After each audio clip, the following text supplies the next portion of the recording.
The Media Project. Imagine a vibrant region that embraces innovative technology and systems, allowing individuals and businesses to grow and thrive within the natural and cultural lifestyle of Vermont. Imagine the Black River Innovation Campus.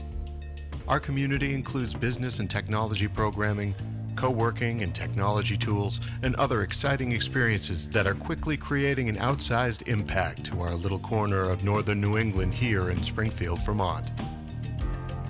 PC Mag rates Springfield, Vermont number 8 for the best work-from-home cities in the U.S. Join us in Vermont. Begin your journey at bricvt.org.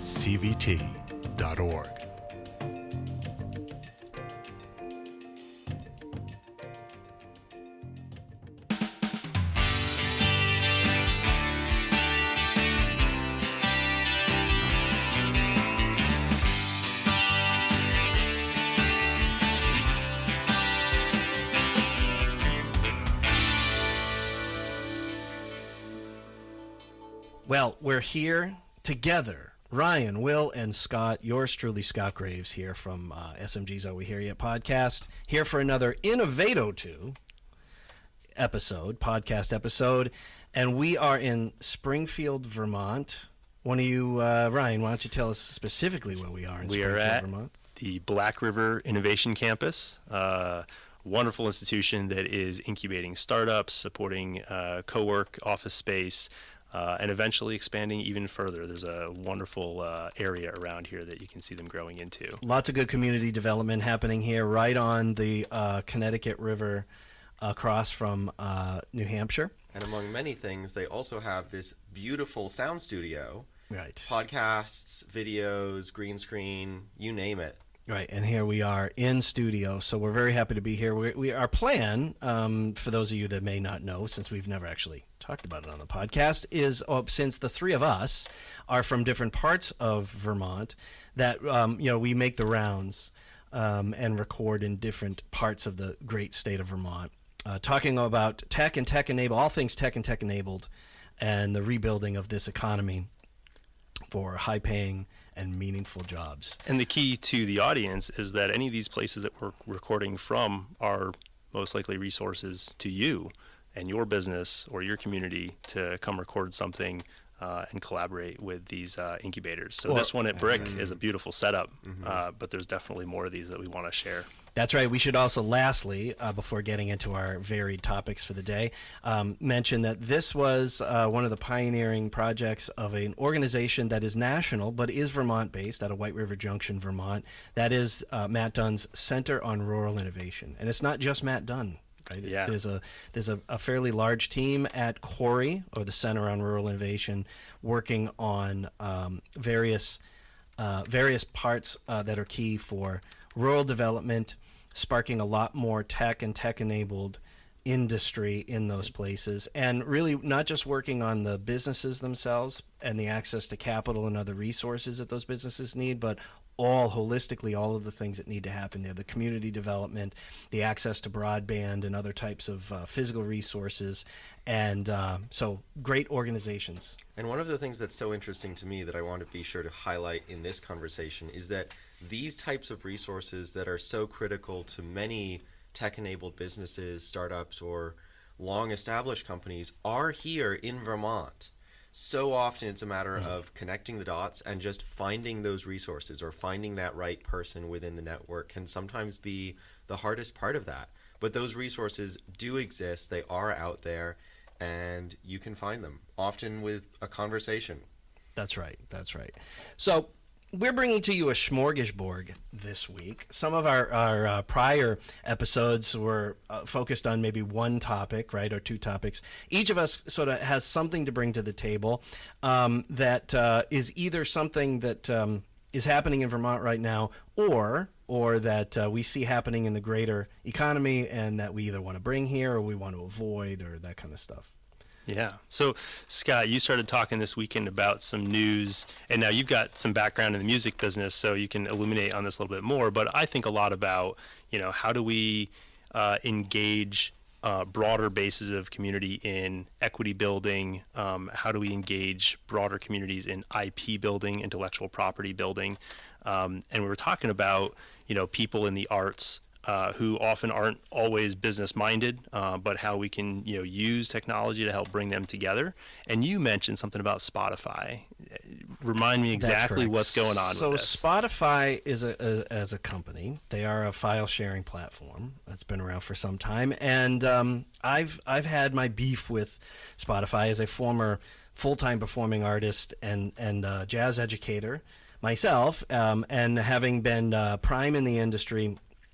That was my chosen profession when we were making this transition from what I'll call the traditional record business to file sharing and using digital platforms as the primary format for dispensing of music. And so, long story made very short, April 1st or thereabouts, Spotify's new policy, which was announced last November, around how they pay royalties out to artists changed. Now there are a multiplicity of aspects actually about their policy that change, but the one that really is the crux of this part of our conversation and that gets to me is there's a threshold now that your downloaded music needs to hit. So in a 12-month period, if you receive more than 1,000 downloads, and they claim to be able to tell when it's an illegitimate download, right? Mm-hmm. Just like our podcast, sometimes it gets caught by a bot, right? And it makes your numbers look better, but that doesn't necessarily mean a human being is listening at any particular time. So clearing all that out of the way, you need to get a minimum over a 12-month period, 1,000 downloads, for then to kick in the payment of royalties to any single artist. Now, the problem with this is traditionally in the industry, if your publishing royalties are administered by ASCAP or CSAT, BMI, these were companies that did that kind of work. The joke used to be like maybe if your song got played 5 times on 5 jukeboxes somewhere in the United States during a reporting period, you'd get a check for 5 cents or a buck or whatever, right? You get this tiny little check.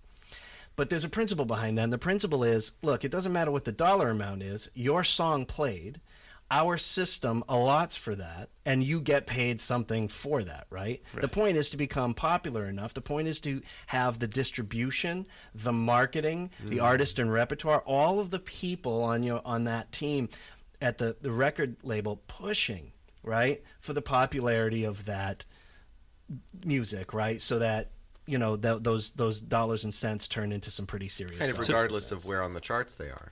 And regardless of where in the charts, of course, you're going up the charts. If one would assume if you're getting more, if you're selling more mechanicals, as an example, mechanicals we used to generically refer to any form of a record, compact disc, a mechanical device, right? You would put it on a device to listen to, right?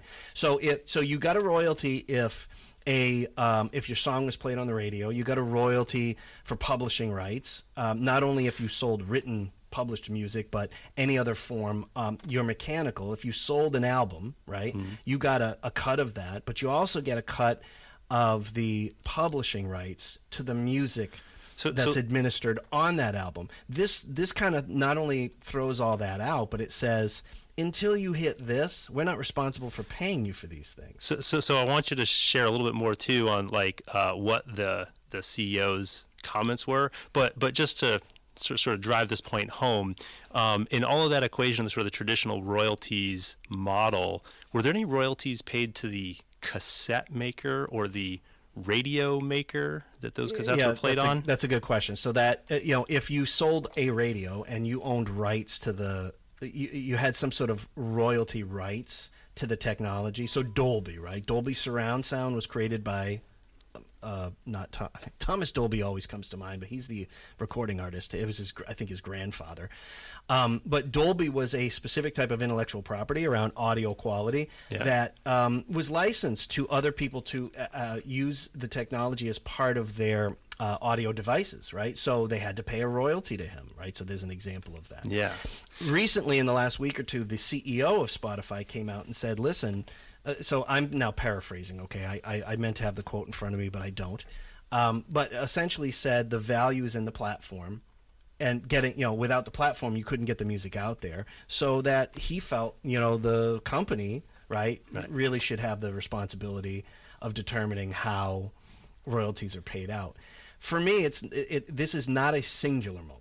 This is something that has been occurring and that has been happening for a very long period of time. For the last 30 years or more, right? Music, visual art, expression, right, in tech circles has always been referred to as content. Whether we intended to or not, this dehumanized the expression, the form of communication that somebody's putting out there, right? Hey, man, it's just content. My painting, if I give it to you as a gift, there's some self-determination in that. If you agree to buy it and I agree to sell it to you, there's self-determination in that, right? Because you're buying my painting. We never said, oh, you're buying content. Right. Hey, would you like to buy my content? Oh, dude, this is this is a big-ass content, man. I love this content. Look at this content. I'm going to buy this content from you. I'm going to give you all kinds of money for this content. So when we dehumanize, we commoditize it by calling it content. We turn it commoditize into it. a commodity instead of the unique individual asset that it is. Now, in fairness, somewhat, I suppose, to tech and tech-enabled entrepreneurs, right? Their intent was to make money with their platform. But here's an example, and this is how I tie this to Vermont. Part of what I would like to be a part of with all my other peers, friends, you guys, right? If there is a Vermont brand around the development of technology and tech-enabled companies, right? If that in and of itself has a brand around it, if there's a Vermont way, like we talked about in our last episode, may part of that way be, right, that we value, that we're creating financial models where one group does not benefit at the expense of another group, but that we find smart ways for everyone to make money, right? That wants to be a part of the ecosystem, right? An ecosystem works as a relationship, a series of relationships, not as, in order for me to benefit, you have to suffer, right? And it's just the hubris of tech folks, if you will, not to paint a broad brush, but to basically take the stance of the value is all in my platform, right? The music has no value unless it's on the platform, right? Might be a stance. And it brings to mind like music, dance, right? These are all forms of ritual that have been around. The reason why they've been around humans, as long as humans have been humans, is because they're not something that was created as an industry. They are essential to the experience of being and performing the acts of being human, you see? And so it's sort of like, years ago I worked for a woman who had a fine and performing arts studio. She was a dancer, right? She was the owner. And she would commonly say to people all the time, if it wasn't for dance, music wouldn't exist. It's like taking that stance. It's like, well, wait a minute. Hey, if the studio guys weren't here to back up, to do the PA system tonight, there'd be no music. Well, actually, there'd be music. It just wouldn't be as loud. Well, and here's the thing that I'd input, though, and this is where I would... So I disagree with the CEO's statement in the effect that it is devaluing the human contribution to what they create, and it is placing all the value in the platform.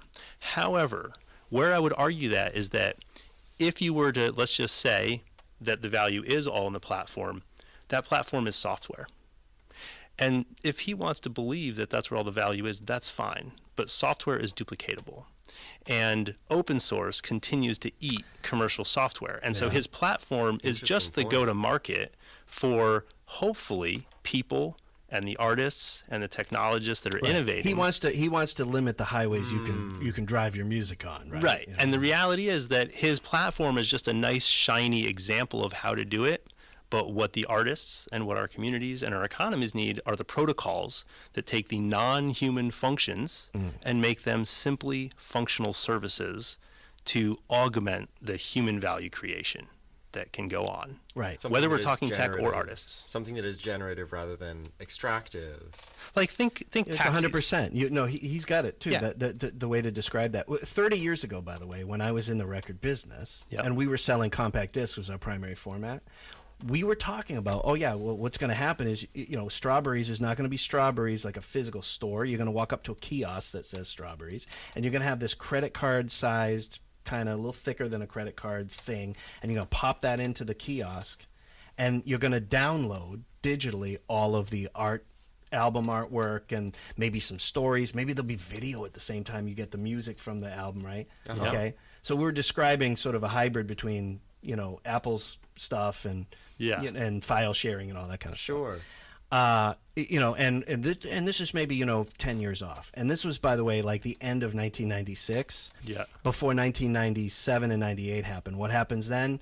These kids from Northeastern, they have this file sharing code that they've written over existing technology from the 70s, so that you can now more readily available, digest, download at home even, your files. Didn't even need the kiosk. Didn't need the kiosk.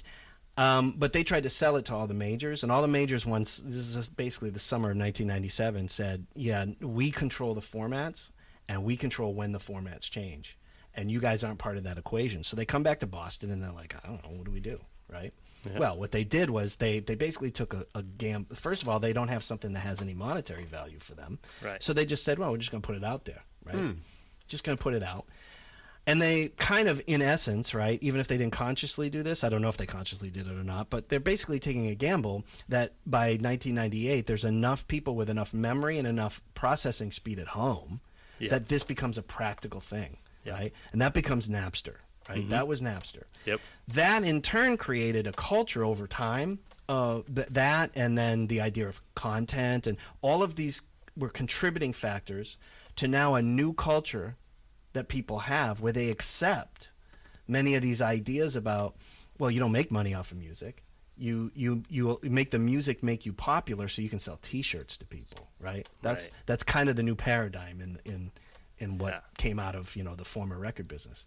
Right. Yeah. And, there could be some advantages to the new model, but most of the advantage is going to digital platforms that are in various ways trying to restrict how much money they pay artists, who can get access to the music, how they get access to the music. Oh, yeah, because it's the only way for them. Like Spotify is a company that, to my estimation, for close to 16 years, if not more than 16 years, keeps going before Congress and claiming, look, we're still trying to recoup our R&D losses, right, from all the money we had to invest to create ourselves, when there was very little to do. The Napster kids already figured it out.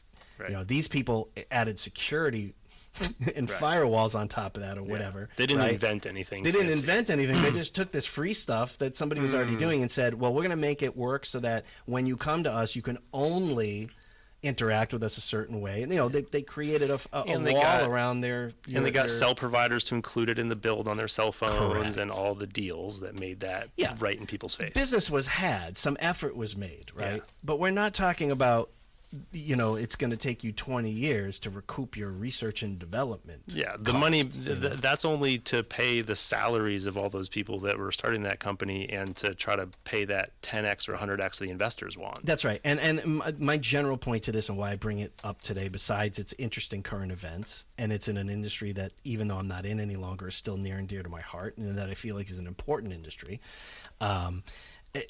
is how does this become part of Vermont, benefit Vermont, right? We need to be a place that people understand that part of the brand, right, of this place is, hey, we don't tolerate stuff like that. We're coming up with business models that counter that kind of thing. Right. Tech increasingly is becoming threatening to certain groups in our society who, for various circumstances, feel like they're being predated on. Like it's predatory. People are taking information from me without me getting a lot of benefit. In that sense, this relates directly to the ongoing work that State Representative Monique Priestley's doing, state rep out of Bradford, right?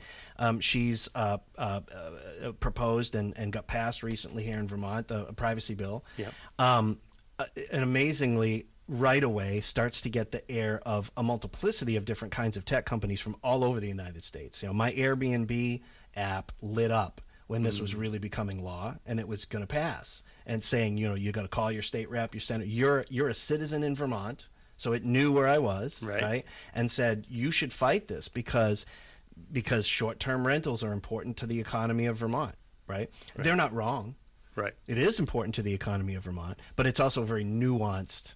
We could do a whole podcast just on that, because its effect, positive, negative, or neutral, is not felt the same across the entire economy throughout the state of Vermont, or any state for Sure. that matter, right? It's far more complicated than that. But, you know, what for the proponents of Monique's legislation, of which I'm a proponent of, right, is can't we do tech? Can't we make tech useful? Can't we make tech a powerful force for economic good and make lots of money, and do it in a way that's less predatory and less extractive of people's data? Right.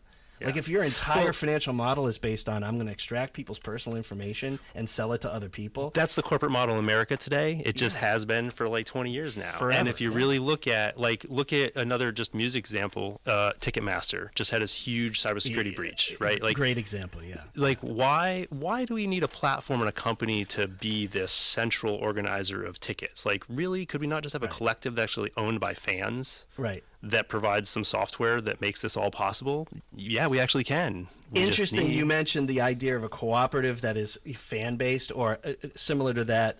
4 years ago, I tried for about a year and a half in one of my earlier, one of the business incubators I founded in Massachusetts, to find a group, find an institution or institutions, find individual artists that would come together to create a team, right? To basically build the Spotify that was worker owned, right? Right. To build a platform, because the tech part of this, as we've mentioned, Right. is not That's not the investment it's not needed. special. It's in the financial model that says, how about a bunch of artists get together, create this, and build a financial model around that makes money for everybody. Right. And it's not the tech itself that's necessarily bad or good per se. It's how that's used and what are the values underpinning how that's used.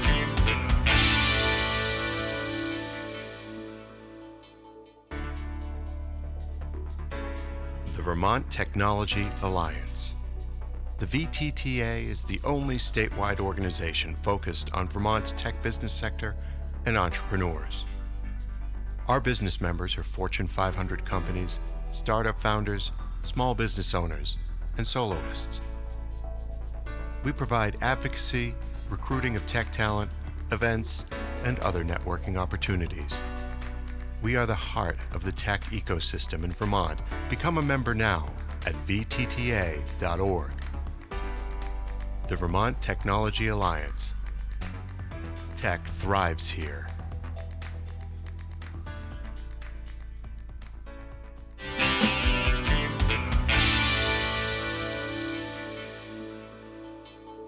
What you were saying about an alternative also makes me think of a favorite quote of mine from a friend, actually, A.J. Rossman, founder of Smart Resources Lab. He once said to me, Vermont is often, for many businesses, a challenging place to scale because it's a small market, understandably.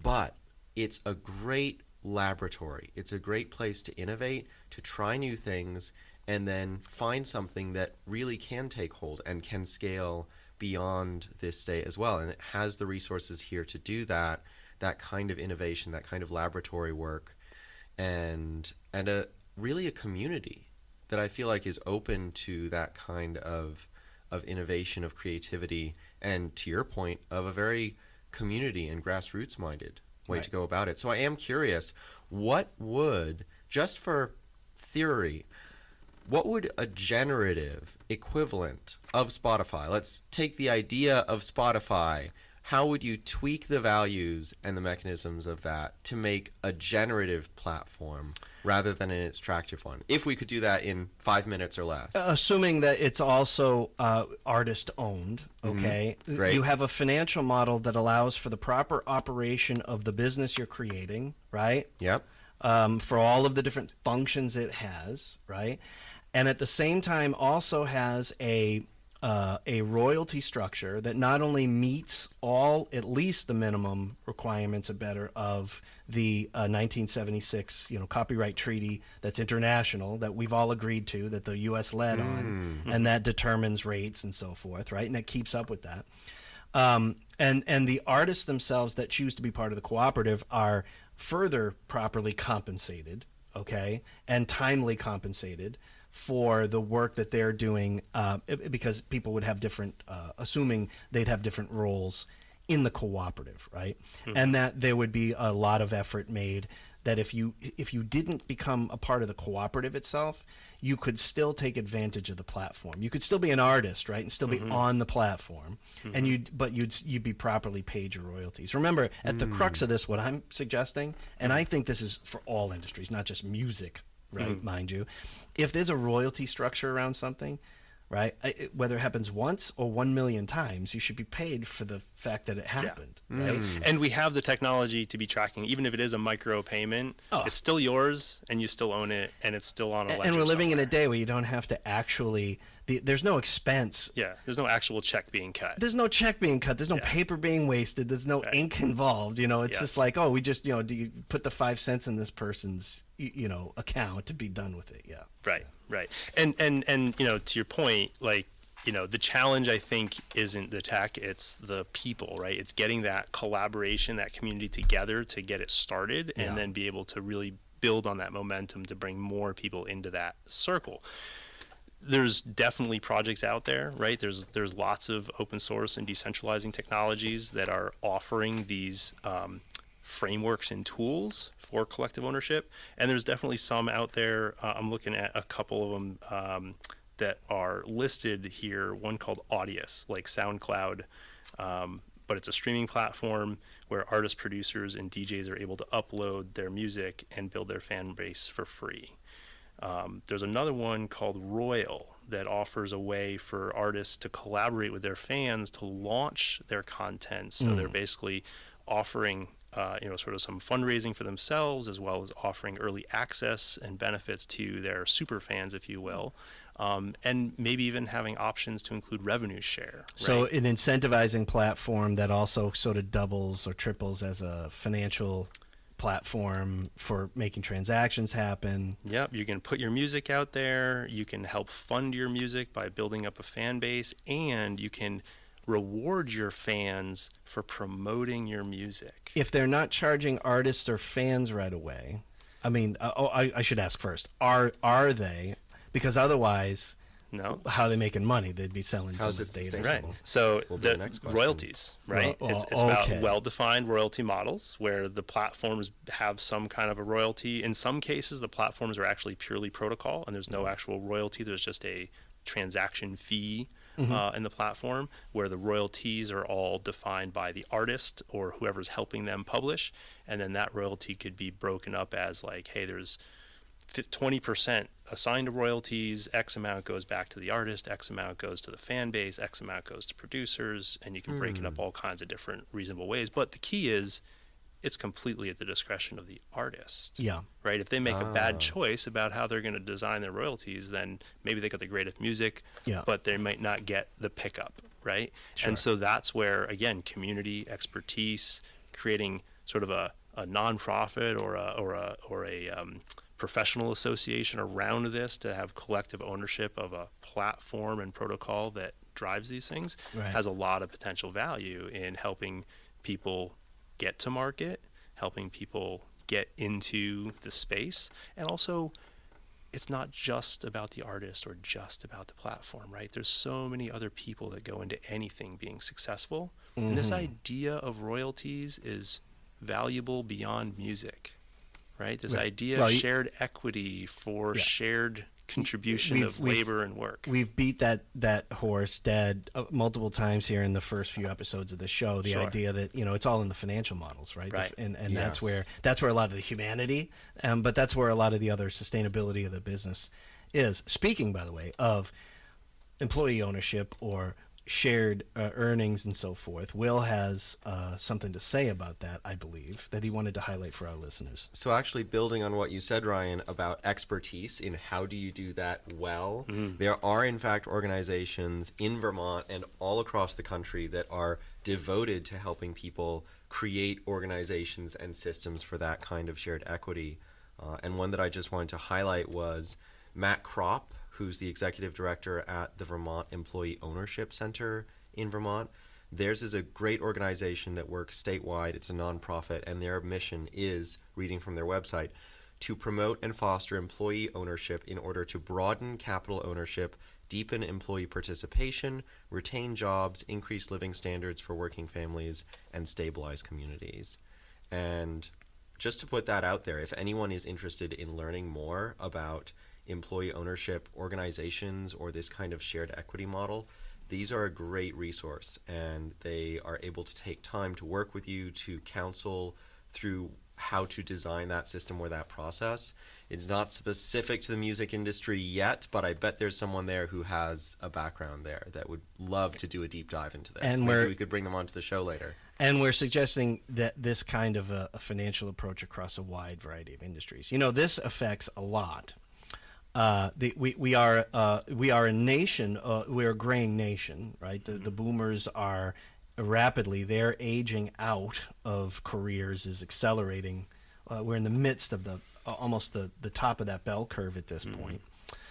Lots of businesses that are vitally important to small cities and towns in a place like Vermont that don't have transition plans, right? They might be the largest or one of the largest employers in their town. They might have been there for 20, 30, 40, 50 years or more. And there's just no transition plan. The kids don't want the business. The kids have moved on to other things. They haven't really, intentionally planned.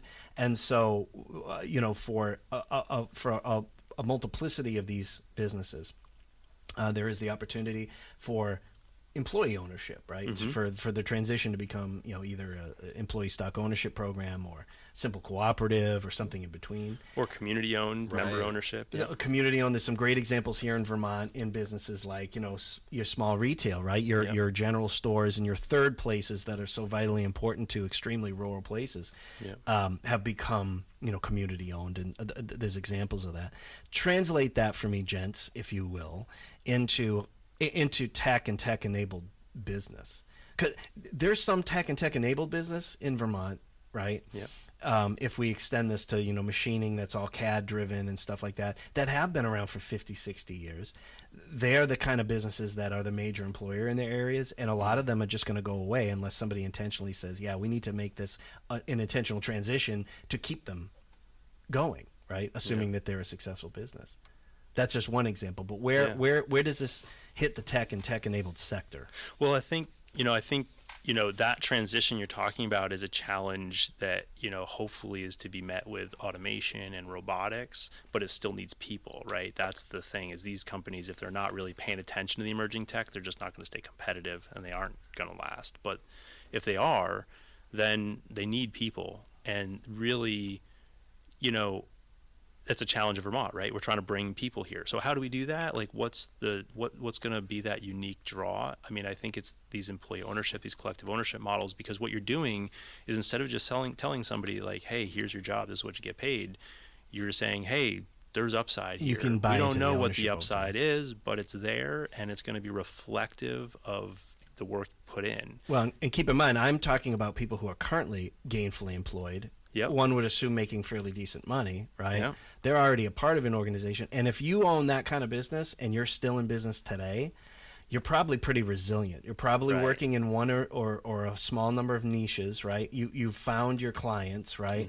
You've survived all the layoff periods of the 70s and 80s when businesses like yours, machine shops, what have you, went out of business, and here you are. I think another area, I don't know if you guys have ever thought about this, but there's a lot of fintech that I think to some extent can be a benefit. We have a lot of insurance, securities, financial planning is a graying industry in this state and in this country in general. There's a lot of value though that comes with even relatively small businesses, right? Yep. That are working just locally out of one, or their market is basically a handful of towns.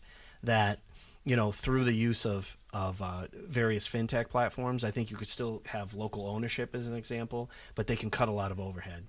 Absolutely. You know what I mean? They don't have to own a building per se, although it's nice to be able to do that. Fractionalized ownership. I mean, that's another thing that these technologies that have emerged, it's not like this, it doesn't take a bunch of investment. There's open source software out there, and the idea that you could take a piece of property and as a developer, you can say, okay, well, we've got 50% or 60% of the money raised. Yeah. Not only do we want the rest of the money, but we want the community engaged, because we're going to have retail space, we're going to have co-work space, we're going to have an incubator here. Yes, we're going to have housing as well, but the rest of the community is going to benefit from that. We want them Sure. vested. So what percentage? Figure that out with some expertise from Vermont that might have some, decades of background with collective models, and say, hey, how do we get the community engaged, give membership and ownership to this investment opportunity? So I'm curious at this crux as well. I think one thing that came up in our earlier conversations was that in many ways these are systems that we'd love to see implemented at a level where you don't need to be thinking about it at a Yep. day-to-day basis. Sure. Or don't need to be administrating it, essentially. Yep. That there are these automated processes and or systems or contracts that can be used to make that a fairly streamlined process, even if you have dozens or hundreds of people buying into a project or an idea. And so I think one question I would throw back at the room here is, what are some of those tools or other resources or organizations that someone could use if they were interested in fractionalizing these types of projects, in having a collective buy-in, or allowing communities to engage on that level where they're financially or maybe even sweat equity invested into an idea? Well, there's a lot of answers to that. I bet. Yeah. We're opening. Hey, check it out, Will. You stumped the chumps. So, yeah. Again, when I'm referring to open source software, there may be some development to be done, but the resource is people, right? And so this is where sometimes it's not always about finding an expert in a particular thing, that you want to do, but finding the right experts in a variety of things that will accumulate to the result that we're looking for. I could cite, the leadership in Vermont for collectives and employee ownership and those kinds of things. And I would want to glean their insight in terms of how to structure things, right? Like how do we want it to look? How do we want it to organize? As far as the technology, I would, there's a little bit of resource in Vermont. Oliver Goodenough has done research, for the Vermont Law School and corporate law. But really, this is where leveraging our location in Vermont, leveraging the rural innovation kind of ecosystem, and interconnecting with other places around the world, like the ecosystem in Boston, where there's lots of software development. They're highly competitive with the San Francisco kind of environment of software development.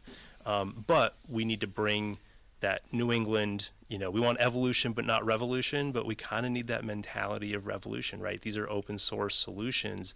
These are not the solutions that are going to attract venture capital. These are the solutions that will only happen when a group of people come together and go, yes, we want to make this happen. How are we going to make this happen? Let's start making this happen. And to your point, the education needs to be in leadership. Not just leadership of companies, but political leaders. Really, we've mentioned So a couple showing people what kind of value this can have to the local economy over time, for one. But Exactly. conversely, too, any would-be teams that would be taking on solutions or deriving solutions with a basis for that solution being some sort of open source platform, right? The language that they could create their plan around. That they understand what they're capable of, and also they understand something about creative financial models that at Right. the same time are not having negative or limiting negative consequences on the greater community. Yeah, and being A lot able of to things communicate coming that together. to the regulators and the politicians, and engage them in a way that has them learning about how to look at these tools and how to look at these innovations. Because the upside, this is a term I've kind of played with. Definitely, I believe in corporeal capitalism. Right? Capitalism that is focused on the body, on the person, on the people, right? The platform is not where the value is. The platform may have unlocked the value. It's like the technology that gets the tool. oil out of the ground. Well, but you yeah. still need to actually build something or do something with that resource. And that resource that I'm talking about is human capital. So when you say corporeal capitalism, that's realigning the values, essentially just using capitalism as, I want to say, an accounting system. But you're changing what the things you are counting or valuing or weighing higher or lower on that scale. Is that Yes. correct? Yes. Yep. Because I think for a long time we've, through industrialization, valued automation, right? We've valued that sort of industrialization, and through that process, we've devalued the human in the machine. And therein lies the rub, right? That's created all kinds of social issues, Right. That we have been dealing with for a long time, that we continue to struggle with, especially right now in this sort of like, to give some historical context, one could argue we're in a bit of a second Gilded Age, right? Where massive amounts of wealth are being concentrated by a very small number of people.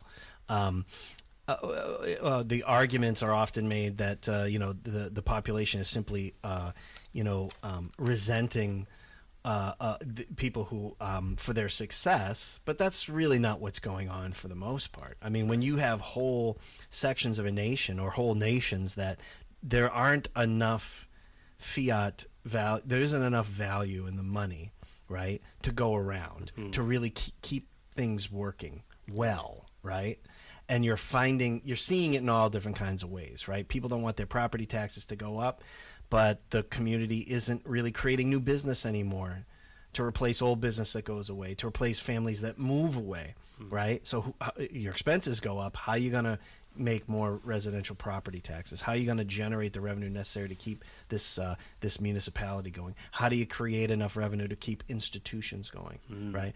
What is the difference between an essential institution that is funded through the public good, like a public transportation, right, against the notion that public transportation needs to be profitable, and if it's not profitable, like other profitable companies need to be profitable, then it shouldn't exist, right? Yeah, that's an big oversimplification yeah. for the use of a private business versus something like something that's for the common good, right? Yeah. And that even gets you into hair splitting about what is profitability. Right. How do we measure profitability? I had a conversation on the other podcast earlier this week that delved pretty deeply into the definitions for economic success and how we figure that out, right? And also on the origins of economics itself as a discipline, right? It starts off with as political economy. Yeah. And economists were trying to equate what we're doing here in the marketplace, what kind of effects, positive, negative, or otherwise, is it having on the people, right? Because the people are the marketplace. Yep. You're speaking to that, Yeah. Ryan, every time you speak the way you just did in the last 3 minutes. You know what I mean? Yeah. And so to theorize the people out of economics as a discipline, that was a huge mistake. Right. We started to do that towards the end of the 19th century. By the time we get into the last 45 years, right, basically our collective lives, more or less, it's this total abstract. The marketplace is now an abstraction. It's not us. Well, it's the marketplace. Well, that's gonna work in the marketplace. Well, wait a minute. The marketplace is us. I know that your business model is hurting me. Yeah, it's hurting me. People. No, you might think it's hurting you, but it's good for the marketplace. Right. Huh? Yeah. That's only humans with opposable thumbs and big brains can make that argument, and also make arguments like the environment versus us. Like we are the environment, and the environment is us. Yeah. Like we're part of the whole. Kill off the trees, you kill off the humans. Yeah. And vice versa. I mean, we're making progress, right? Like, there's definitely been a lot of questioning of economic theory that was treated as economic law, and now we're starting to realize things like game theory and behavioral economics, and really exploring those things. And again, that's where these protocols and these technologies, they're sort of like coming up in parallel, in that like people have the tools, we have the tools, right? It's really challenging to get people to come to consensus on things. That's the biggest challenge, is getting enough consensus to really move something forward.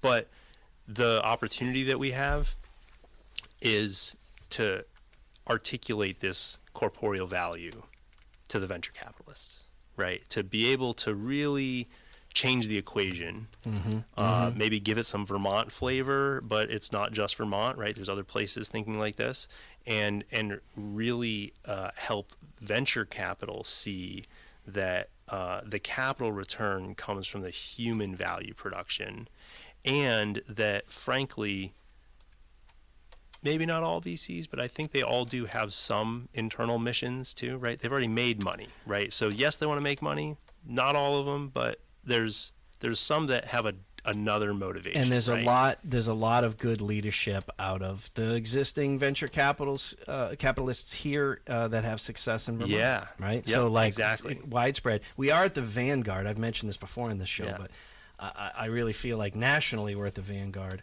of the decentralization of that venture capital map. Part of that's Yeah. just necessity, right? When Yep. more than 80% of all the venture capital is happening in like 4 places, literally on your map. Yeah. Like at some point in time, you just, even in densely enriched team, geographic locations like San Francisco or Boston or whatever, right? Yep. People followed where the money was. Right. But then what's happening now is there just aren't enough teams for the amount of money that's there. It's Right. like, we got to go find some other things.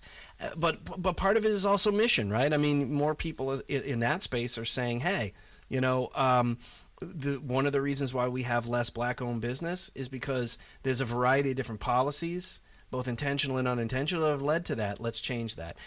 We could have more women-owned business, right? We could have more women entering certain fields, right? But because of a combination of policy measures, culture, same thing, right? So if we recognize, the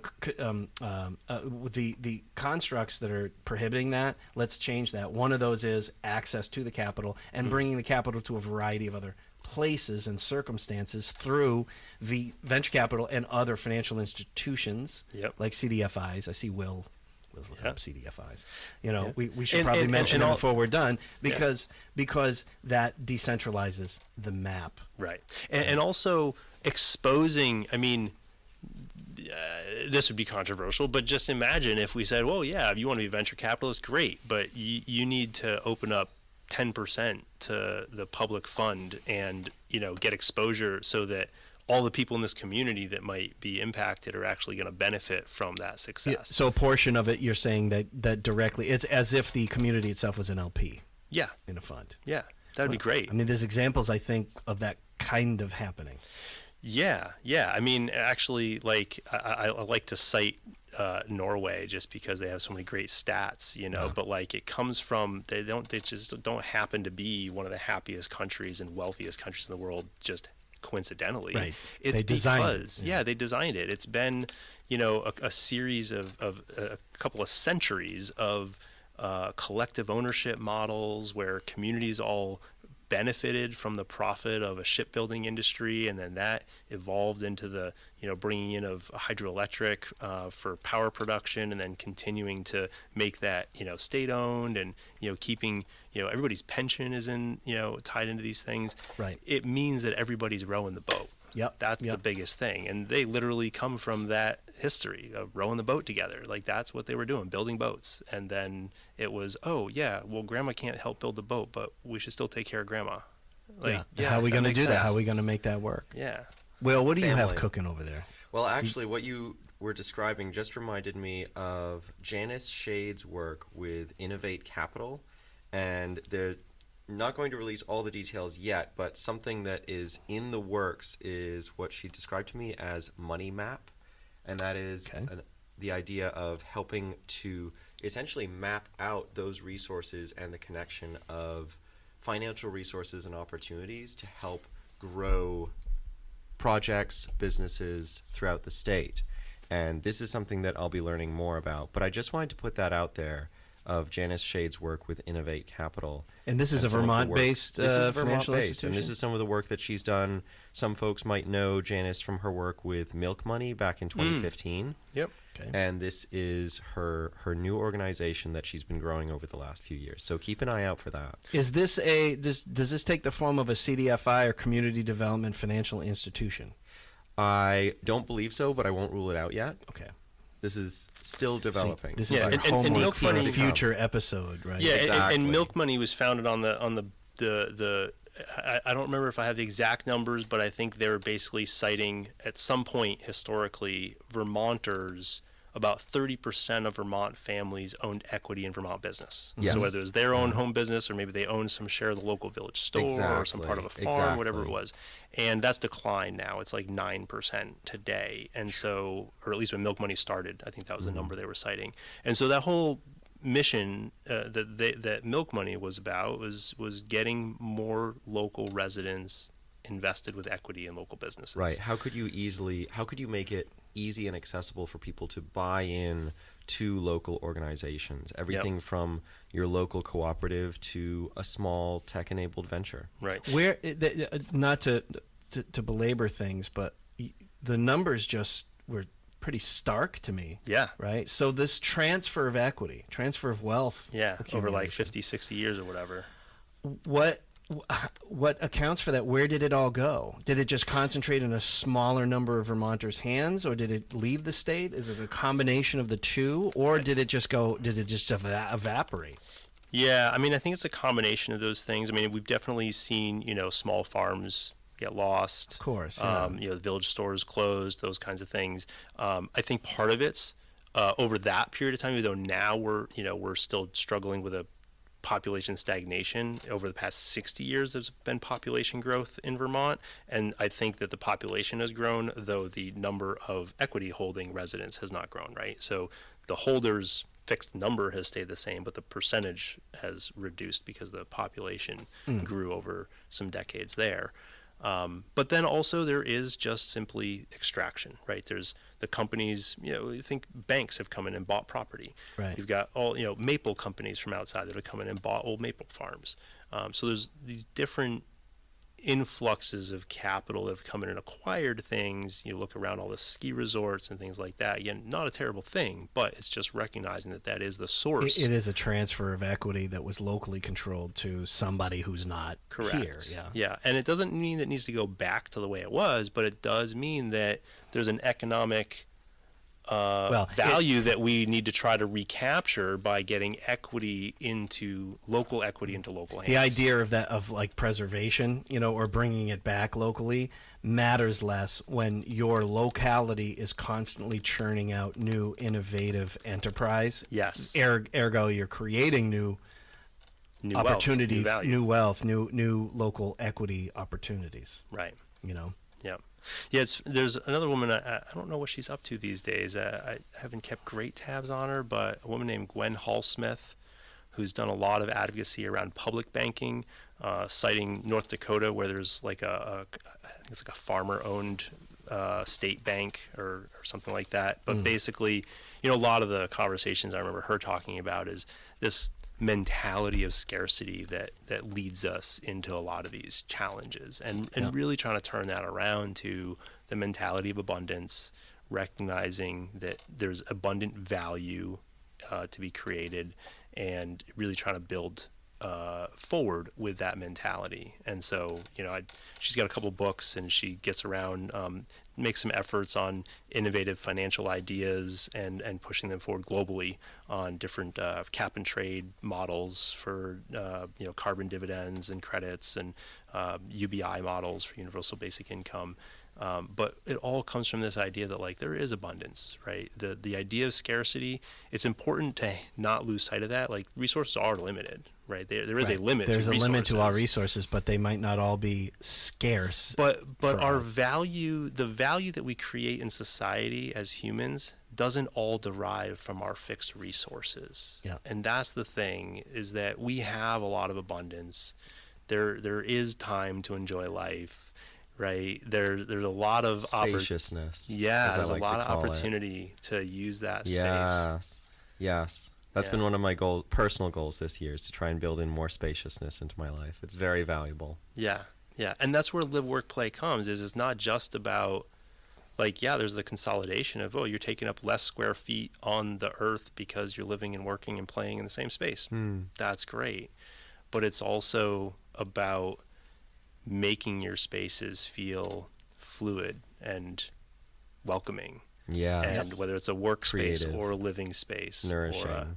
Yeah, I like that. And one other organization I just wanted to highlight. This is coming down kind of from the high level to the nitty-gritty shop-to-shop level, but in case anyone isn't already aware of the startup based in Chittenden County called Mighty, MYTI. Yeah. And they are a local online shopping platform. Essentially, if you imagine the model of Amazon, but instead of extractive transaction through a global network, this is emphasizing a local focus. So customers can go on to Mighty's online platform. They can search for the products they're looking for, and then those products are fulfilled and delivered from local stores right around the corner in your own neighborhood.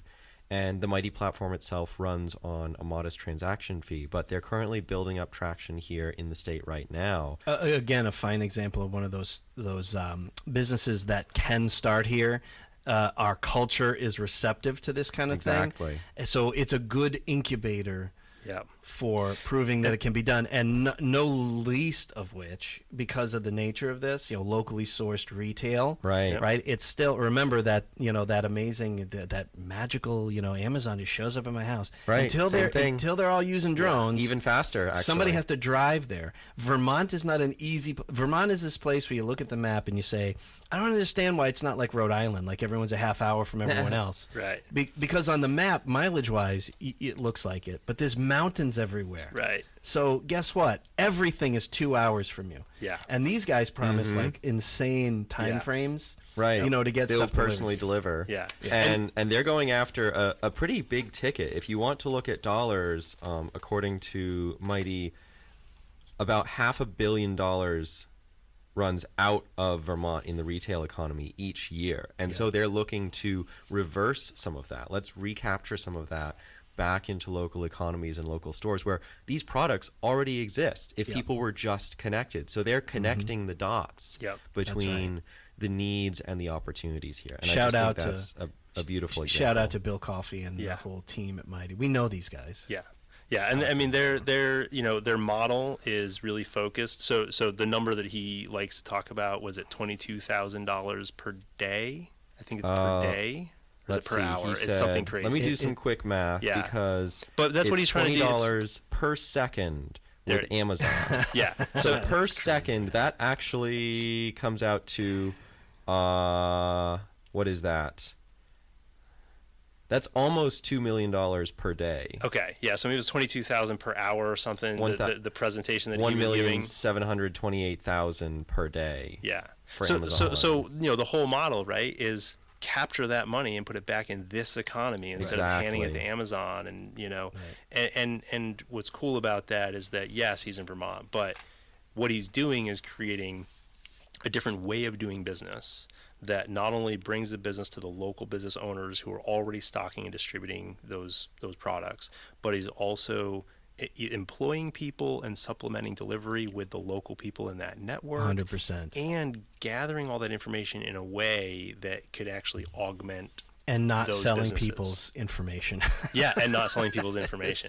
So yeah, he's in Vermont now, but like really his model can fit everywhere, right? And it They could just need to be able to become a scale. force to be reckoned with internationally, certainly nationally, Yep. because it's predatory in Yeah. that way. Well, Yep. gents, this has been a fantastic conversation. It's gone into a million different directions, but I do think that we've more or less stuck to a theme, which is pretty good for us. Yeah, absolutely. I agree. I think Vermont's a place for people to come look to do business and find innovation to stem from. One a last great shout out laboratory. to our sponsors, the Vermont Technology Alliance, VTTA, and also not only our show sponsor, but our host today. We're in studio here at the Black River Innovation Campus.